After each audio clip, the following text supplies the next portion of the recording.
This week on Quadriga, Saudi Arabia, a false friend? For decades, Saudi Arabia has been one of the West's key strategic partners in the Middle East. Now doubts about the alliance are growing. The regime in Riyadh cracks down hard on anybody who speaks out against it. It supports jihadist groups in a host of countries. The Saudi intervention in Yemen is further destabilizing the region. So is Saudi Arabia the wrong choice of friend for the West? Coming to you from Berlin, Quadriga, the international debate. Your host this week, Peter Craven. Yes, hello. A very warm welcome indeed to this latest edition of Quadriga, coming to you from the heart of the German capital. And in light of the growing signs that many in the West are becoming disillusioned, perhaps, with Saudi Arabia beginning to question its status as a preferred ally in the Middle East, the question we're asking this week is this: is Saudi Arabia perhaps a false friend? And to discuss that very sensitive question indeed, I'm joined here in the studio by three seasoned observers and analysts. Let me introduce them to you. Beginning with Michael Thumann, who is a diplomatic correspondent for the German weekly Die Zeit. His reporting focuses on the Middle East, and he recently came back from a research trip to Saudi Arabia. Michael believes that the fight against ISIS cannot be won without the support of Saudi Arabia. Also with us is Judy Dempsey, a senior associate with Carnegie Europe and editor-in-chief of Strategic Europe. She says there is a well-worn maxim: the enemy of my enemy is my friend. Saudi Arabia fits in this context. And I'm also glad to welcome back Ursula Weidenfeld, who's a renowned business commentator in the first instance, but she is also clearly concerned about what goes on inside Saudi Arabia. Beheadings, beatings and other human rights abuses are what Riyadh uses to keep the people under control, she says, and asks, so is Saudi Arabia the right kind of partner in the battle against terrorism? Michael Thumann, I'd like to begin with you because you have come back relatively recently from one of many, many visits, one of many research trips to Saudi Arabia. What kind of impressions did you bring back with you from this latest visit? Well, I think the Saudis, they feel to a certain extent encircled and very threatened by what's going on in the Middle East. First of all, because there's a terrorist threat to which they have originally and ideologically contributed, but now it has turned against themselves. It has turned against the the House of Saud and the kingdom. And they are very much aware of that, and they've had terrorist attacks in Saudi Arabia themselves. Also, they feel that the rise of Iran and the recognition of Iran as a player in international politics, and Iran being active from the Indian Ocean to the Mediterranean, they see that as a threat. And so these are the two main points from which they are starting and seeing things in the Middle East. It's interesting you've explained everything that you've said so far is very much from Riyadh's perspective, very much from the Saudi Arabian perspective, and full of understanding for that perspective. What about the perspective of what we like to call the West, looking at Saudi Arabia? That is clearly in a period of transition now. It's in a period of change. When did that begin to start, in your estimation? Some would say it began to start when the world woke up to the fact that, what was it, 15 of the 19 9/11 hijackers who attacked America were citizens of Saudi Arabia. Yes, I think it actually started in September 11 when we recognized that Saudi Arabia actually is and had been a threat in the past, and so far as an ideological threat, and that people were educated in mosques, and that Saudi Arabia is exporting Wahhabi ideology. On the other hand, you have quite a number of countries in the region which are exporting threatening ideology, and I would count in Iran certainly in that, and other countries which have very devastating foreign policies. So I think Saudi Arabia is not a friend. It also doesn't look at the West as a friend in clear sense of the word, I think it is one of the countries in the Middle East we have to work with. And I believe, particularly when it comes to the threat of ISIS, we need to work with Saudi Arabia because it is a Sunni country and it is all about the Sunni question. One of the words that has been adopted, one of the German words that's been adopted in the English language is Realpolitik. This sounds like Realpolitik. And you're often very, very passionate in your views about so many things, Judy. Are you going to be a hard-nosed Realpolitiker? This is just so complex. So, these wars in the Middle East are not winnable by the West. The West is demonized in the Middle East. And it has enemies and few friends in the Middle East, particularly the United States. This is the first point. Secondly, the so-called West, meaning Europe and the United States, have been calling on the Arab countries to actually not take stock, but be involved in trying to bring stability to the Middle East. But it'll be on Saudi Arabia's terms, actually. Now we see their involvement in Yemen, we see the extraordinary number of civilian casualties, and we see this as radicalising groups, and of course Iran is going to continue to be even more incensed by what Saudi is doing. And Mikhail is right on this. We have a huge power struggle now for who's going to actually have the geostrategic influence and upper hand in this region, and it certainly won't be the West. Just explain for us again what you meant when you said it will be on Saudi Arabia's terms. Saudi Arabia has a particularly world view on how it sees the order of society and religion and how it wants its own strategic imprint or footmark to be put across this region. And so if it goes in to these countries, and we see what it's doing in Yemen, it's actually to influence the kind of power structures that will evolve. They won't be to the West's liking, but what the West is wanting actually is stability and an end to wars. But at the end of wars always carry a very high price, both for the victors and for the civilians. Well, I think that the West is deeply concerned on the stability of Saudi Arabia, and that is the crucial point. The oil price is declining. Exactly. They don't have the income to buy peace within their own population.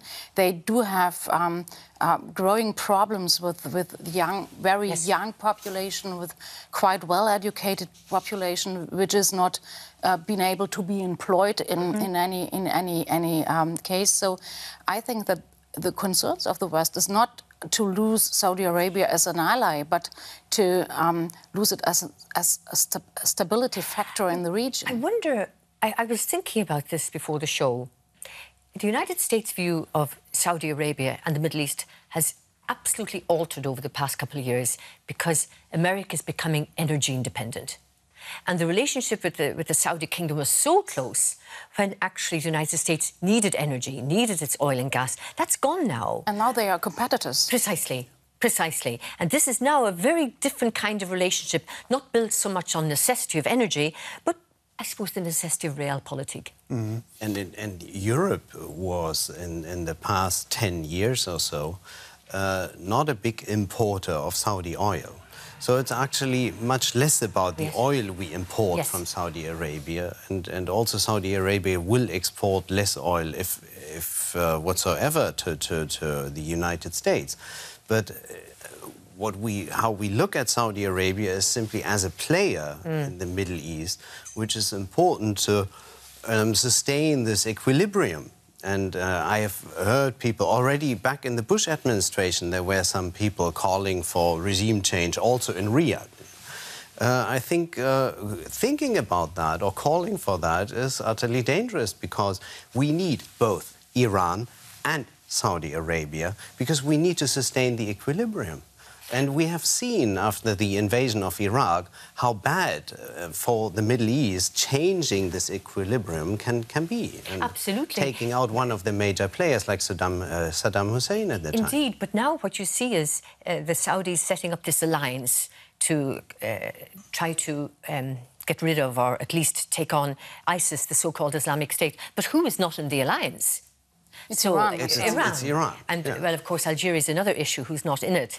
But so this sharpens the kind of a strategic competition and influence in the region, and it's terribly difficult to know the outcome of this alliance. Ladies and gentlemen, you're all talking like members of a think tanks. You're talking in geostrategic terms. You're talking in very abstract terms. Surely, as you have pointed out, Michal, the main concern here, what has shifted in recent years, is that the world has woken up to the fact that Saudi Arabia has been exporting the Wahhabi brand of Islam around the world, including to Germany in a different form here in Germany, and also that Saudi Arabia has created the so-called Islamic State, ISIS or ISIL, whatever we want to call it, in its own image. And that is a massive problem.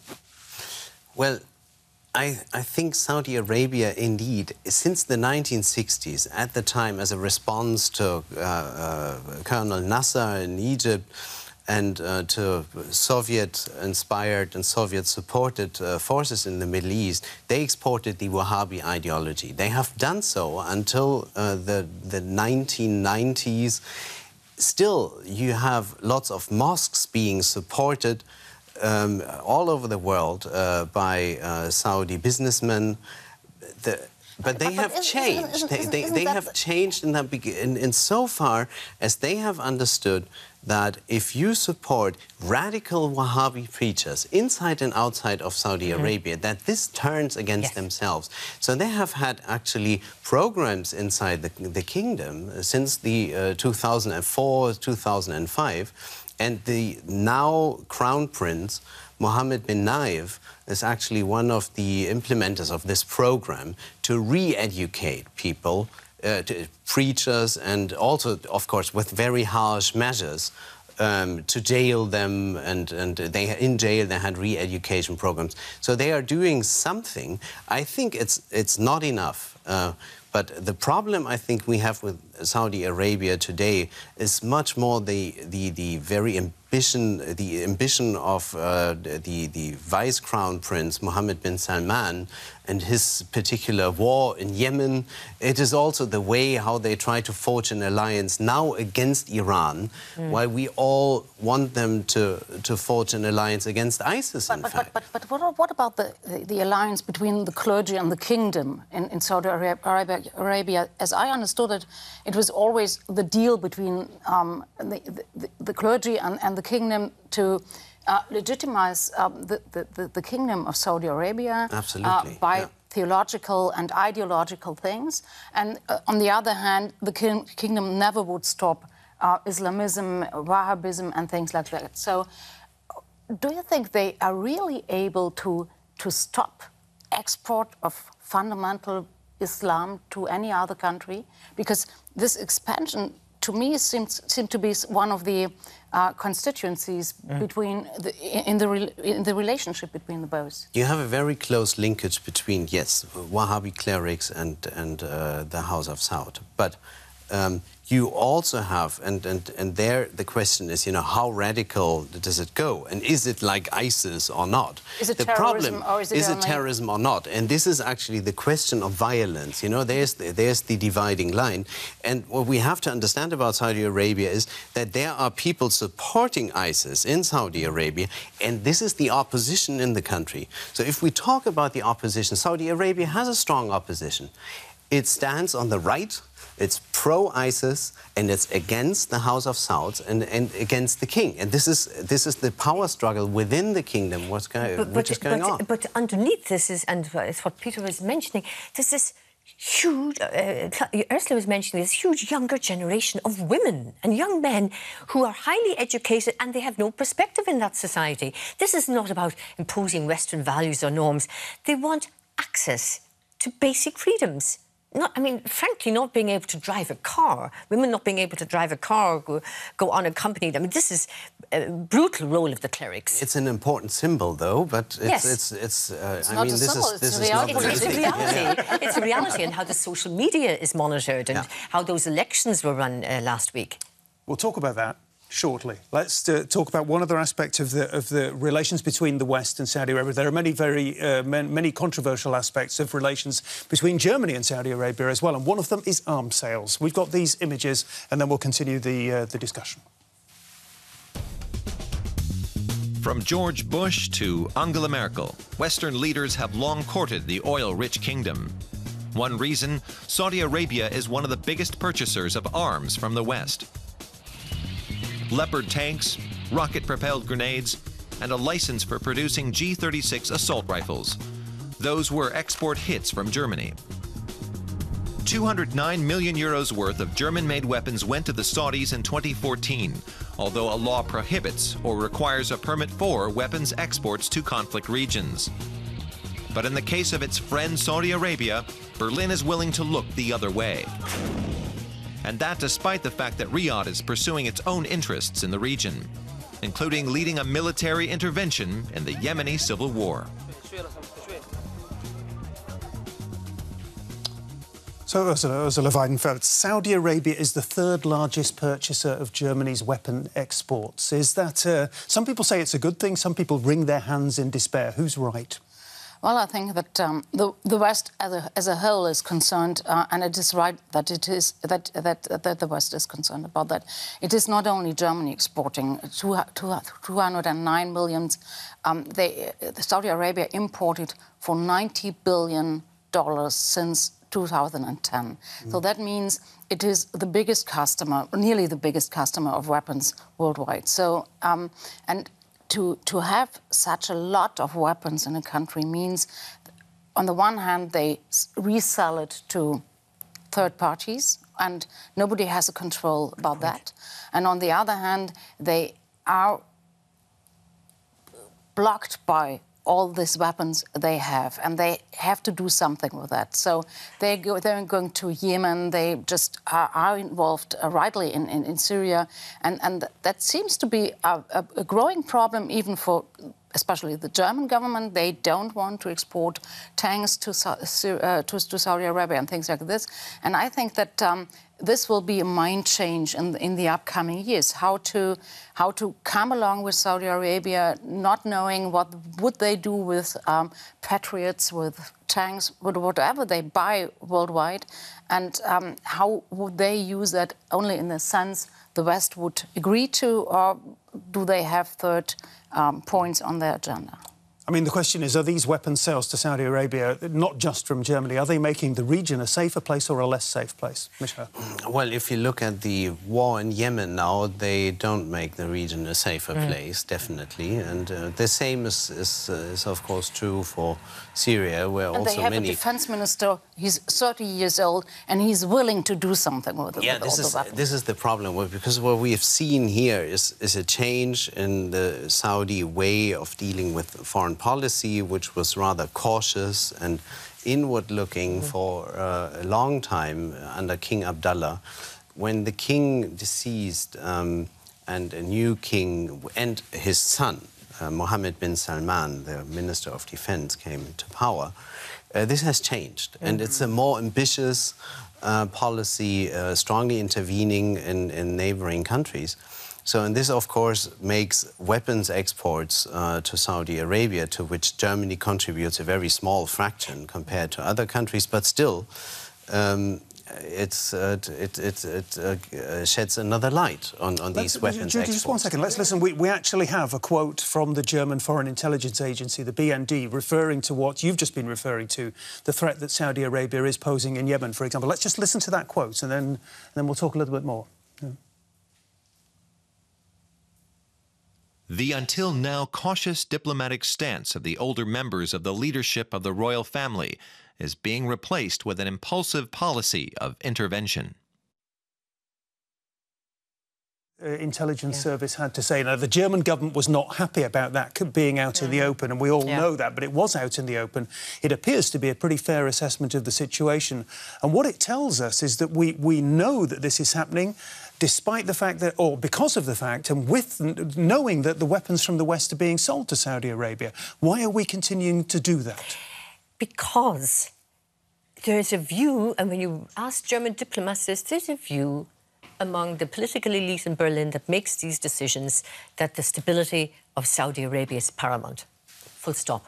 And when you pursue this argument, German diplomats say, yes, but we know where the weapons are going and they need permission. And, of course, it's dual use, they won't be passed on. But We don't know this. There isn't that accountability. There isn't that transparency. But the fear of Berlin, and indeed Washington, is the unravelling of the Saudi kingdom. And this is a real fear. It's bad enough in the rest of the Middle East, and they don't want to add this to the whole list of imploding states. So the morality of weapons doesn't enter into this. It's bald realpolitik. We're back to the Realpolitik. But it really is terribly destructive, as Mikhail says, what it's causing in Yemen. Is there any alternative to Saudi Arabia as a strategic partner in the region, as a cornerstone strategic partner? Well, not in that position. I mean, it is Saudi Arabia is the self-styled but generally recognized holy custodian of the holy sites of Mecca and Medina. And this gives the country a very special place in the Arab and in the Islamic world. And this is exactly what the power struggle and the competition is about with Daesh or ISIS, because they want actually quite exactly that position if they call themselves a caliphate. So this is what we have to take into account, and we also cannot replace Saudi Arabia when we think about who actually can speak for the Sunni population in Syria or Iraq. Is there a strong power which would be as strong as Iran is supporting the Alawites and Shiites in the region? It is only Saudi Arabia. We can, of course, think of Turkey, but I don't think Turkey would be a good idea to bring in, especially with Erdogan's ill-designed foreign policy and erratic foreign policy. So I think there's no alternative to Saudi Arabia in this respect. Still, the question is if we have to treat it as a very close friend, embrace it as a friend, or deliver certain weapons. That's a different question. But we have to recognize their significance. But we also have to recognise that we're going down it's already on top of us in some ways, this religious competition, as you mentioned. But there's one thing that we mustn't forget, and I think King Abdullah at the time was very let down by the Americans. The Saudis came up with a very important peace plan for Jerusalem several years ago.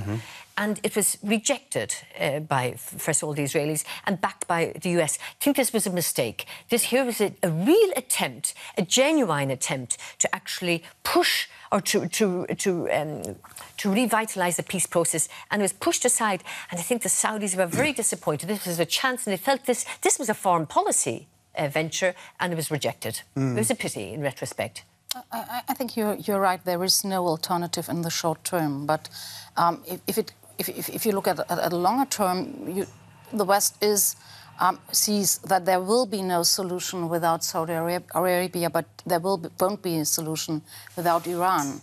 And to come along with Iran and to build something like trust or whatever, that seems to be a quite longer time, and they need a quite longer time than they need probably to come along with Saudi Arabia.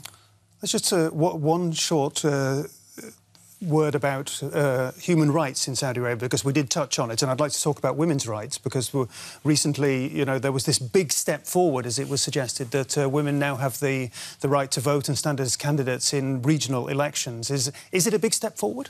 Well, it reflects that there is a lot of pressure within in the country. It isn't a big step forward in terms of human rights and of women's rights, but it is a big step forward in terms of what is going on in Saudi Arabia and how will civil society develop and will be able to speak up to enjoy something like human rights, like freedom of speech and things like that. That is the main thing. It is only a small step, but it is for Saudi Arabia. It's a big step forward. Michel. It is a reform which was introduced by the late King Abdullah, and a king who introduced many reforms. And I'm very much afraid that the new King Salman, he did indeed go along with that reform, but he hasn't come up with new reform ideas in that direction. And this is what I'm worried about. And I hope there will be more to come in the spirit of what Abdullah has embarked upon. Reforms, when some of the very young women candidates were interviewed, they said, well, this is only to appease the West, this is pressure from the West. No, this is internal pressure. But once you go down even this small step of reform, expectations get bigger and bigger. And this is you what don't the have Saudi any money regime will from have to deal oil, with. from oil to just buy opinions away from the market. So you have to go on in very small steps. But if there is no money to make people content with everything, you have to go. Yes. Saudi Arabia, a false friend, yes or no? Oh, a false friend. False friend. Yeah, it was, I think, never a friend. It should be a partner, but it's not a friend. Neither friend nor foe. Neither friend nor foe. Ursula, the last word on the show. Not a friend in LA. OK, thank you very much indeed. We've been talking about Saudi Arabia, a false friend. I hope we've given you plenty of food for thought, that's for sure, and we'd like to hear what you have to say about the show. Do get in touch via Twitter or Facebook. For now, bye-bye and cheers.